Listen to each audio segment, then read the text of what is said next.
Gardë qytetarësh në mbrojtje të qendrës tregtare të qytetit. Iniciativa e Dua qendrën tregtare të qytetit, e ngritur nga shoqata arkitekteve të Maqedonisë, synon edhe mbledhjen e firmave në një peticion i cili do të ketë për qëllim të kundërshtojë ndryshimet e fasadës së kësaj qendre.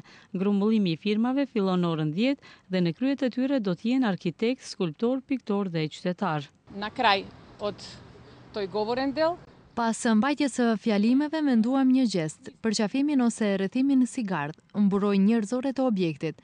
Aty do qëndrojnë njerëz të kapur për dore, do të bëjnë një përqafim të përbashkët të objektit për të dëshmuar mbrojtjen e tij.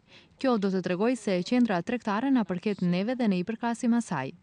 Sipas shoqatës arkitekteve, e cila numëron 300 antar, projekti ideor për veshjen e qendrës tregtare me stilin barok është sipërfaqësor, jo etik dhe paraqet përdosje të një vepre madhështore të arkitekturës moderne.